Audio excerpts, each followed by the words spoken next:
안녕하세요. 미소 차트입니다. 지난 영상에서 환율에 대해서 이야기해 보았는데요. 주식 투자에 있어서 환율은 매우 중요하죠. 최근에는 스와켐이라고 해서 우리나라 개인 투자자들도 해외 주식을 많이 사고 있습니다. 그런데 해외 주식을 사면서 환율은 전혀 고려하지 않고 해외 주식을 매수하는 경우가 많습니다. 외국인들은 우리와는 다르게 해외 주식을 사고 팔 때 환율을 매우 중요하게 여깁니다. 외국인에게 해외 주식은 우리나라 주식도 포함되겠죠. 우리나라 주식을 움직이는 가장 큰 세력은 외국인입니다. 실질적으로 우리나라 주식을 움직이는 것은 외국 자본이라고 생각하는 게 맞다고 보는데요. 그렇다면 외국인은 환율이 어떤 움직임을 보일 때 우리나라 주식을 사고 팔까요? 이번 영상에서는 외국인, 즉 달러 입장에서 우리나라 주식을 사고 팔 때 언제가 유리한지 알아보겠습니다. 이것이 중요한 이유는 우리도 외국 주식을 매수할 때 원화를 달러로 교환해서 매수하듯이 외국인도 우리나라 주식을 매수할 때 달러를 원화로 교환해서 매수하기 때문입니다. 교환을 하니까 당연히 환율이 중요하겠죠. 환율 상승은 원화가치 하락이고 환율 하락은 원화가치 상승이라고 했습니다. 외국인은 우리나라 환율이 상승할 때 주식을 매수하는 것이 유리할까요? 아니면 환율이 하락할 때 매수하는 것이 유리할까요? 그리고 반대로 주식을 팔 때는 환율 상승이 유리할까요? 아니면 환율 하락이 유리할까요? 지금부터 그것을 알아보겠습니다. 우리나라 코스피 종합주가지수와 우리나라 시가총액 대비 외국인이 보유하고 있는 비율을 나타낸 그래프입니다. 이 주황색 선이 종합주가지수이고 이 파란색 선이 외국인 비율을 나타낸 차트인데요. 여기에 환율 그래프를 대보겠습니다. 코스피 종합주가지수와 외국인 비율, 거기에 환율을 더한 그래프입니다. 그런데 시가총액 대비 외국인 비율 통계가 여기 2001년 1월부터 제공되어서 이전 자료는 알 수가 없습니다. 그래서 좀 더 정확한 비교를 위해서 시가총액 대비 외국인 비율 통계가 제공되기 시작한 2001년 1월부터 이 네모박스 구간만 따로 확대해서 보도록 하겠습니다. 빨간색 네모 구간인 2001년 1월부터 2001년 12월까지 확대한 그래프인데요. 여기에 외국인 비율이 높을 때와 낮을 때의 수치를 표시했고요. 환율도 높을 때와 낮을 때를 표시해 봤습니다. 여기서 이 노란색 선이 우리나라 시가총액 대비 외국인 비율을 나타낸 차트인데요. 2003년부터 2007년 이 구간이 우리나라 주식 대세 상승장 기간이었죠. 외국인은 2001년 1월 보유 비율이 30%였는데 2003년 4월에 34%까지 올라갑니다. 좀 더 올라갔다가 내려왔죠. 그리고 그로부터 단 1년 만에 보유 비율이 44%로 빠르게 올라갑니다. 매우 빠르게 올라가죠. 길게 보면 약 3년 반 만에 이 30%에서 44%까지 보유 비율이 매우 빠르게 올라갔습니다. 이 시기 환율은 1300원대에서 1152원까지 완만하게 하락을 했죠. 환율 하락이 완만하다는 것은 원화 강세도 완만하다는 뜻이겠죠. 그러니까 외국인은 이 달러가 비싼 시기를 이용해서 이 원화 강세가 완만하게 이루어진 구간에 상대적으로 싼 원화로 교환해서 우리나라 주식을 빠르게 매수한 것입니다.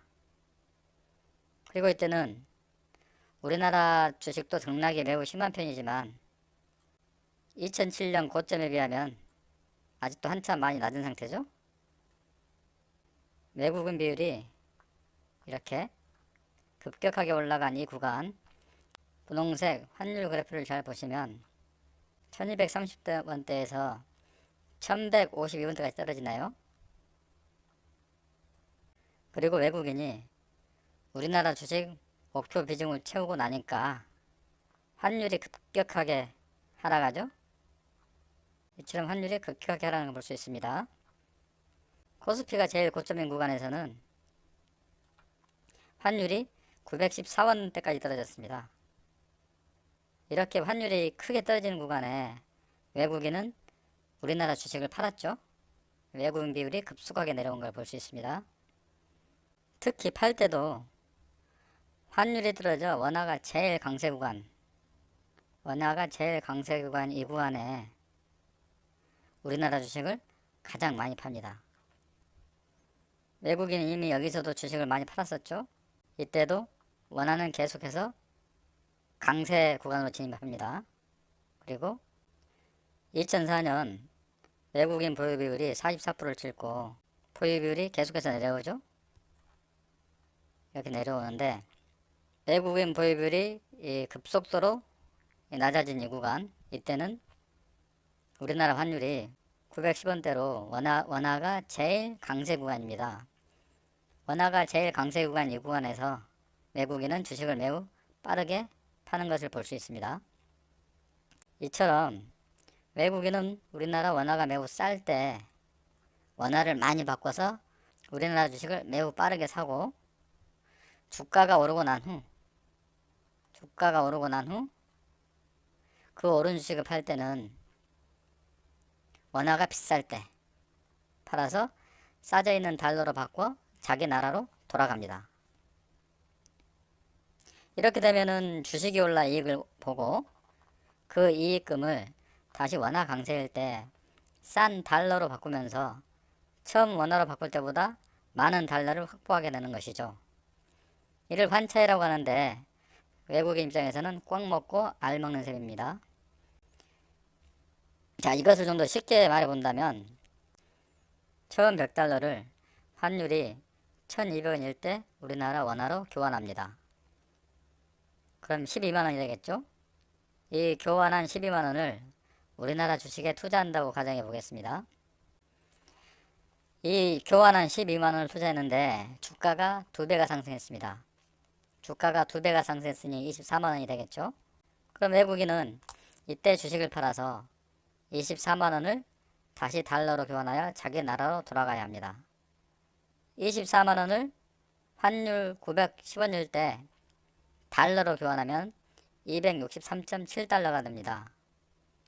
결과적으로 외국인은 100달러를 투자해서 주가가 2배가 상승했는데 263.7달러가 되어서 163.7달러의 수익을 본 것이죠.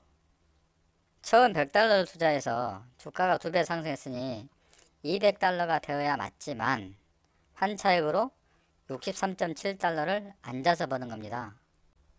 주식으로 100달러를 벌고 환차익으로 63.7달러를 벌어들여 총 163.7달러를 벌어들인 것이죠. 100달러로 가정해서 이 환차익 63.7달러가 얼마 안 된 것처럼 느껴지겠지만 외국인은 투자금이 매우 크잖아요. 만약에 투자금이 1억 달러라고 생각해 보세요. 그럼 환차익만 6,370만 달러가 되는 겁니다. 1억 달러 투자해서 1억 6,370만 달러의 이익을 본다고 생각해 보세요. 엄청나죠? 그래서 외국인은 환차익을 매우 중요하게 여깁니다. 여기서 정리를 해보면은 외국인 입장에서는 이처럼 환율이 높을 때 우리나라 주식을 사서 주가가 오른 후 환율이 낮을 때, 이처럼 환율이 낮을 때 우리나라 주식을 팔고 달러로 바꿔 나가는 것이 유리합니다. 그럼 환율이 이와 반대일 때 투자한다면 외국인은 손해를 보겠죠.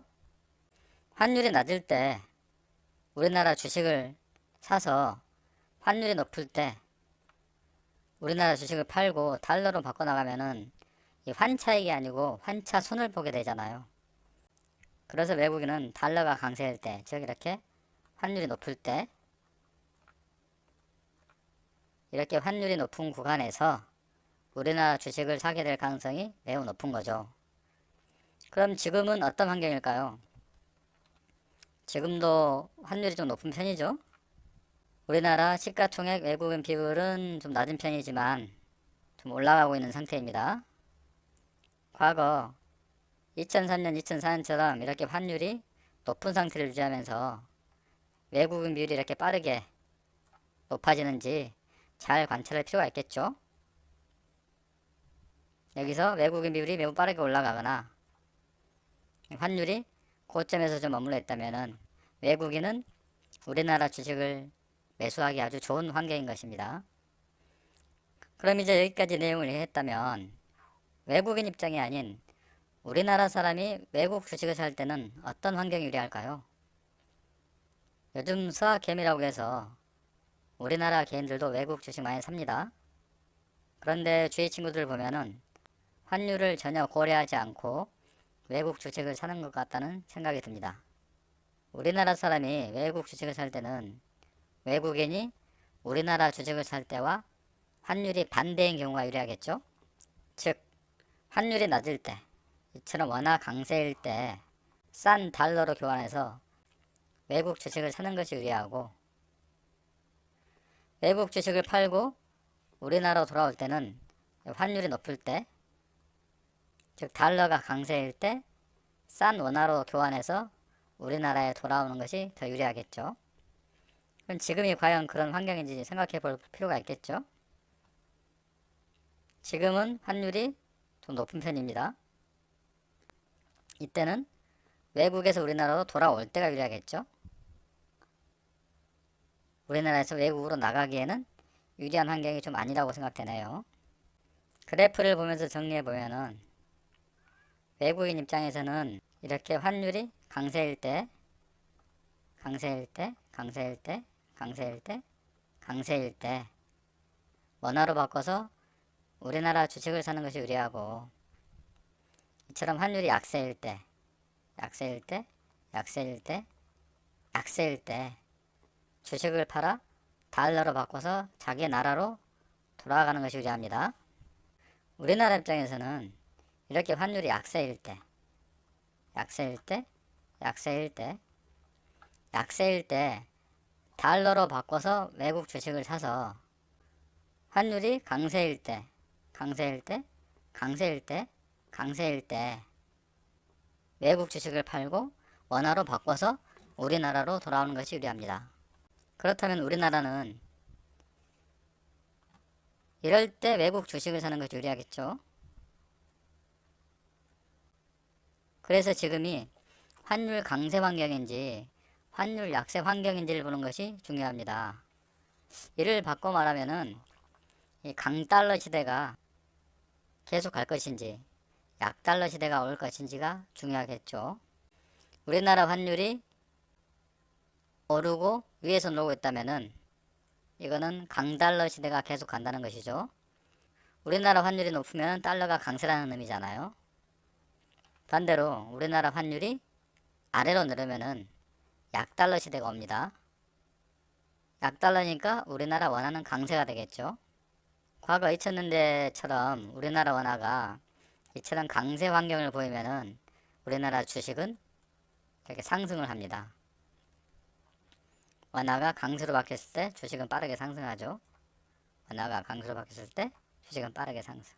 그래서 이 원화가 강세로 가는지 바꿔 말하면 약달러 시대가 올 것인지 이게 매우 중요한 것입니다. 참고로 우리나라 코스피 시가총액 외국인 비율과 미국 나스닥 종합지가지수를 비교한 차트를 봐볼까요? 외국인이 우리나라 주식을 많이 보유하고 있을 때 나스닥은 크게 상승을 하지 않습니다. 반대로 이처럼 나스닥이 장기간 상승하는 구간에서는 외국인이 우리나라 주식을 많이 보유하고 있지 않습니다. 과거 고점에 비해서는 많이 부족하죠. 한참 부족합니다. 우리나라보다 미국에서 먹을 게 더 크니까 굳이 우리나라에 투자할 필요가 없겠죠. 코스피 종합주가지수를 함께 넣어 비교해보면 확연히 차이가 나죠. 외국인이 우리나라 주식에 아주 많이 투자했을 때 우리나라 주가는 엄청나게 상승하고요. 나스닥은 그렇게 많이 상승하지 않습니다. 반대로 외국인이 우리나라 주식을 많이 보유하고 있지 않을 때는 우리나라 주가는 횡보를 하죠. 하지만 미국 나스닥은 엄청난 상승하게 됩니다. 그렇다면 이제 앞으로 어떤 모습으로 변할까요? 이게 매우 중요하죠. 과거 2003년 4년처럼 외국인이 우리나라에 다시 들어올까요? 환율의 흐름을 잘 보아야 하는 이유가 되겠죠. 미래는 아무도 확실하게 알 수 없습니다. 하지만 생각은 자유롭게 할 수 있으니 각자 생각해보는 시간을 가져보는 것도 좋을 것 같네요. 외국인은 과연 우리나라 주식을 과거처럼 이렇게 많이 살 것인지 외국인 비율을 꾸준히 한번 봐보도록 하겠습니다. 그럼 오늘은 여기서 마치고요. 오늘도 행복하고 보람된 하루 되시기 바랍니다. 감사합니다.